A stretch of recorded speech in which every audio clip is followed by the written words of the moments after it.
Hello, अस्सलाम वालेकुम। मैं प्रोफेसर शमीम अहमद अपने यूट्यूब चैनल पर आप लोगों से मुखातिब हूँ।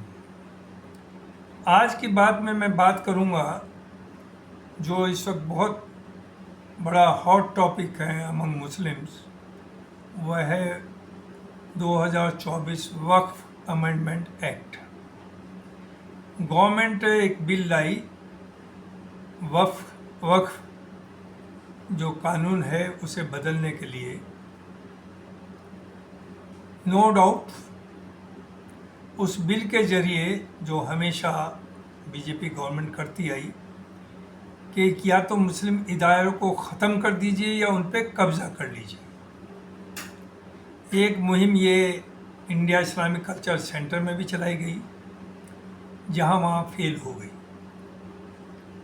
लेकिन यहाँ है ये कानून का मामला जो पार्लियामेंट से होना है। 2024 के इलेक्शन में नो डाउट बीजेपी की मेजॉरिटी नहीं है, तो पार्लियामेंट वैसे नहीं चल पा रही है जैसे पहले चलती थी कि किसी भी बिल के ऊपर ना तो ज़रूरत पड़ी कभी डिस्कशन की और सब पास हो जाते थे। इस बार बिकॉज ऑफ द अपोजिशंस एक प्रेशर बना और बिल को जेपीसी को, जॉइंट पार्लियामेंट्री कमेटी को हवाले किया गया कि आप डिस्कस करिए, अपनी रिकमेंडेशन दीजिए और फिर हम इस बिल को उन रिकमेंडेशंस को कंसिडर करेंगे, जो अच्छी लगेगी इंक्लूड करेंगे, जो नहीं करेगी नहीं करेंगे। Government is not bound, parliament is not bound with the recommendations of the JPC. ये पहले भी हो चुका है।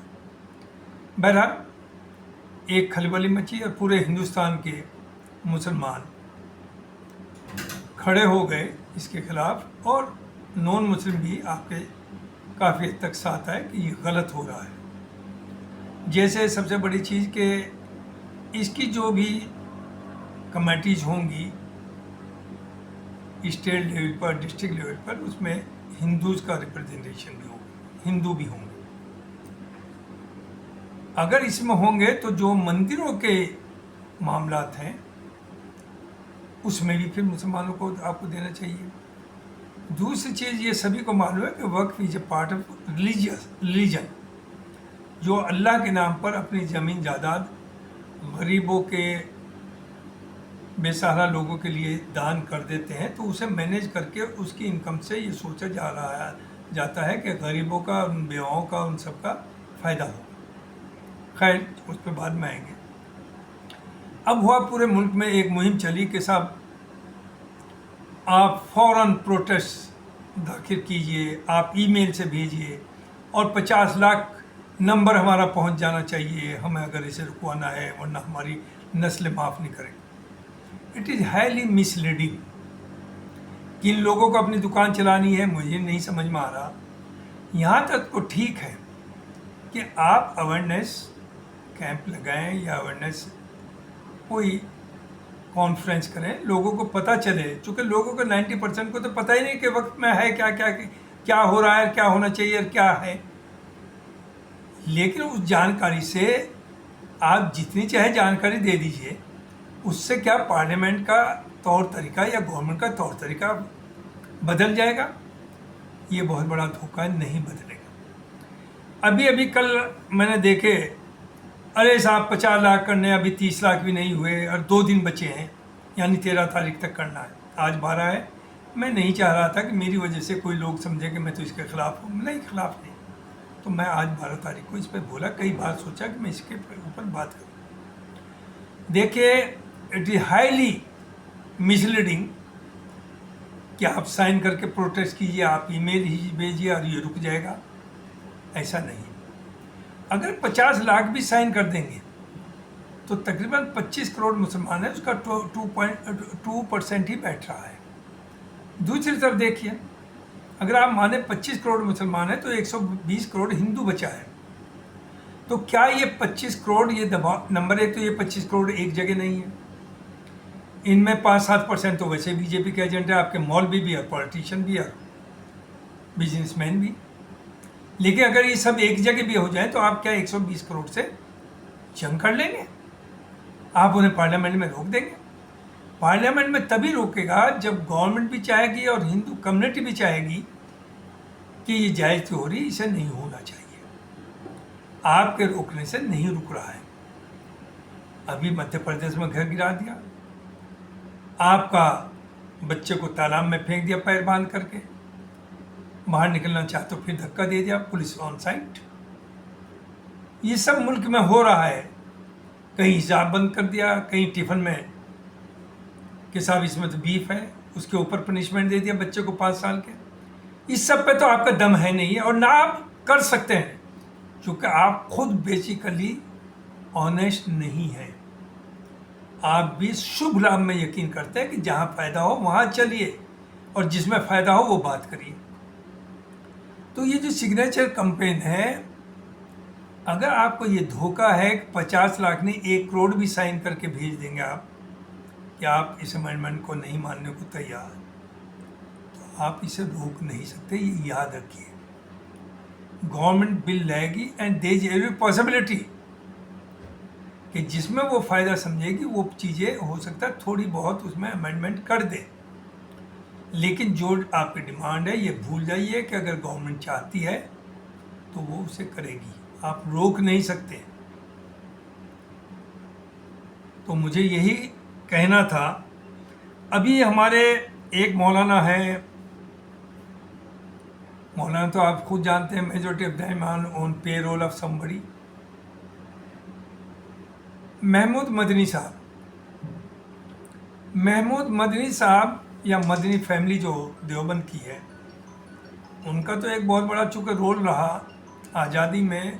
वो रोल क्या रहा कि मुसलमानों को ये कहा कि आप पाकिस्तान के बनने को अपोज करिए और कांग्रेस के साथ रहिए। Very good, nothing wrong.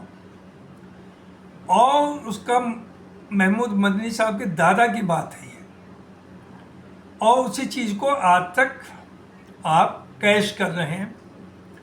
आपके हज़ारों मदरसे हैं, पैसा पूरी कम्युनिटी देती है, और मेजर जो शेयर आता है वो जो सोकाल बीजेपी कहती है पसमानदा, हालांकि Pasmanda is not part of Islam, lower caste among Muslims India में, उनसे आता है कंट्रीब्यूशन, और उनके एंटर होने की या वहाँ कोई पोजीशन उन्हें नहीं दी जाती। तो आप पे हंड्रेड्स ऑफ करोड़ की प्रॉपर्टी है मदरसों के नाम पर। आपको राज्यसभा भी भेजा गया, हालांकि आप में बिल्कुल पॉलिटिकल सलाहियत नहीं है। अभी उन्होंने कहा, महमूद मदनी साहब ने, कि ये जो मुहिम है, it is religious duty of every मुस्लिम।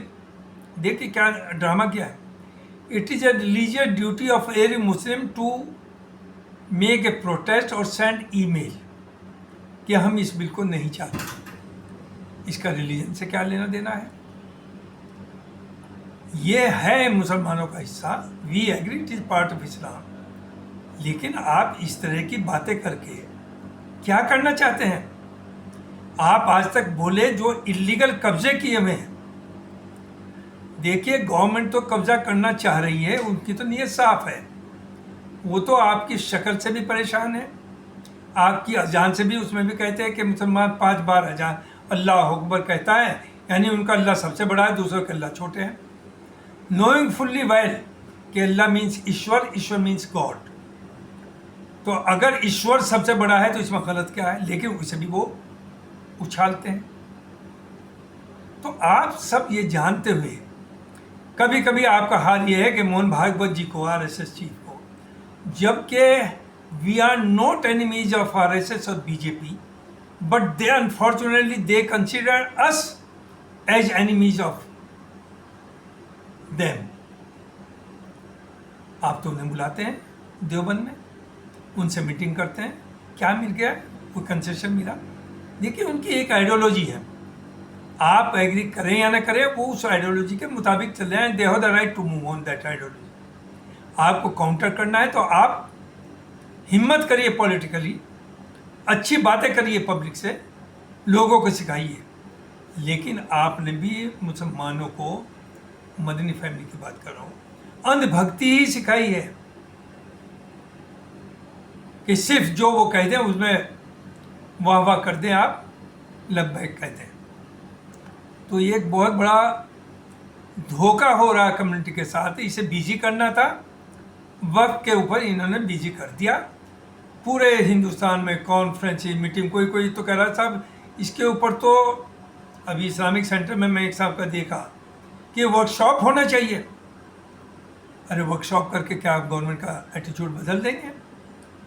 क्या आप वो कानून लाना चाहते हैं उसे वो कर देंगे? ये काम तो अब से 20, 30, 50 साल पहले होना चाहिए था कि हर आदमी को पता हो। और जिस तरह से आपने कब्जे कर रखे हैं, इसमें आम, माफ़ कीजिए, वो भी लाए या प्रेजेंट रहे, कुछ भी हो, आम मुसलमान का इसमें कोई नुकसान नहीं। इसमें उस माफिया मुसलमान का नुकसान है जिसने करोड़ों अरबों की प्रॉपर्टी बेची है, उस पर कब्जा किए हुए हैं, या किराए पर रह रहे हैं जिसका किराया 1 लाख होना चाहिए, आप 2000 देते हैं। यह आपने वक्त का प्रॉपर्टी का कर रखा है। और कहना कि गरीब का फ़ायदा, गरीब को कोई फ़ायदा नहीं हो रहा वक्त प्रॉपर्टी से। सिर्फ कुछ क्रिमिनल, मेजॉरिटी ऑफ देम, कुछ अच्छे लोग भी हैं। अगर मदरसा बनाया रियली वो पब्लिक के लिए है, या मस्जिद बनाई पब्लिक के लिए है, तो वो एक अच्छा काम है। लेकिन सब तो ऐसे नहीं है, majority of them are not so. तो आप मुसलमानों को, महमूद मदनी साहब से ख़ास तौर से मैं कहना चाहूँगा, धोखे में ना डालें। बहुत आज़ादी के बाद 47 से मुसलमानों को खूब आपने एक्सप्लॉइट किया, खूब दीन की रहबरी करी, और अपने लीडरशिप को आपने किया। आपका तो हाल ये है, अगर आप अल्लाह वाले हैं, आप दीनी आदमी हैं, दीनी रहबर हैं, तो आप वहाँ बैठिए, फतवा भी दीजिए, लोगों से बात करिए, बड़े बड़े जलसे करिए, लोगों का अवेयरनेस करिए इस्लाम से। नहीं, आप हर पार्टी में गए, मुझे राज्यसभा भेज दो। और राज्यसभा गए, आपने क्या कर लिया वहाँ? क्या बोल दिया? क्या है आप में हिम्मत है? आप कहते हैं असदुद्दीन ओवैसी जो है वो सबसे भयानक आदमी है। आपको शर्म आनी चाहिए। असदुद्दीन ओवैसी से बड़ा वो अलग है, वो जीते या नहीं जीते। और ये भी सही है कि अगर वो कैंडिडेट खड़ा करता है, कम वोट मिलते हैं, तो बीजेपी का इनडायरेक्टली फ़ायदा होता है। आई डू एग्री, मैं ये नहीं कह रहा हूँ। लेकिन पार्लियामेंट में बोलता है जहाँ उसे 150 करोड़ लोग, 140 करोड़ लोग सुनते हैं। वो टीवी चैनल पे बोलता है जहाँ उसे 10 करोड़ लोग सुनते हैं। वो कॉन्स्पिरेटर नहीं है, कॉन्स्पिरेसी नहीं करता है। He is the real voice of Muslim. अब सज्जाद, मौलाना सज्जाद नोमानी साहब हैं, एक अभी मैं सुन रहा था, चिश्ती साहब हैं हैदराबाद के, इन लोगों से सबक लीजिए, व्हाट दे से। तो आप लोग, मुसलमानों के लिए मैसेज है कि ब्लाइंड फॉलोअर किसी के ना हुए सिवाय कुरान के, अल्लाह के, रसूल के। उस पर तो आपको 100% यकीन करना। और ये बाय एंड लार्ज मौलाना अपने अक़ीदे की बात करते हैं, ये कुरान की बात नहीं करते, हुजूर की ज़िंदगी की बात नहीं करते। तो आप लोग इनके धोखे से बचिए, अपने को बचाइए, और जो कुरान ने बताया, जो हुजूर की लाइफ है, जो अल्लाह ने बताया, उस पर चलने की कोशिश करिए। कुरान तर्जुमे के साथ पढ़िए। इन्होंने आज तक लोगों से कहा ही नहीं कि कुरान को तर्जुमे, ये कहते नहीं, आप बहक जाएंगे। चूँकि ये मुसलमानों के ब्राह्मण बनने की इन्होंने कोशिश की। हिंदू मजहब में तो एक ब्राह्मण को बहुत ऊपर रखा है, और कोई भी काम बगैर ब्राह्मण के हो नहीं सकता। लेकिन इस्लाम में तो इक्वलिटी का कंसेप्ट है। पूर्व का हो, पश्चिम का हो, उत्तर का हो, दक्षिण का हो, काला हो, गोरा हो, कलर्ड हो, सब बराबर है। लेकिन इन्होंने यहाँ देख करके क्या है, ब्राह्मण की वो है कि वो 10 मर्डर कर दे तो उस पर केस ना चले, वो 10 औरतों को दूसरों के साथ रख ले फिजिकल रिलेशन, तो उसे गुनाह नहीं पहुँचेगा। तो आपने तो वो चाहा, और उसी तरह से लोगों को बर्बाद किया। और आपने ही ये कास्ट सिस्टम इंडिया में प्रमोट किया कि ये ओबीसी हैं, ये अछूत हैं, ये पसमानदा हैं, ये फला हैं। ये जिम्मेदारी सिर्फ आप लोगों की है, जो आप दीनी रहबर बन करके हिंदुस्तान में आए हैं। तो भूल जाइए कि आपके सिग्नेचर से वक्फ बोर्ड के लिए जो वक्फ बिल जो ला रहे हैं अमेंडमेंट, उसके ऊपर बहुत असर पड़ने वाला है। गवर्नमेंट आप देख रहे हैं जो चाहती है वो कर रही है, और अभी भी भले ही उनके 240 हों, आप देखिए 2-4 महीने के अंदर वो तोड़ फोड़ करके अपनी मेजोरिटी कर लेंगे।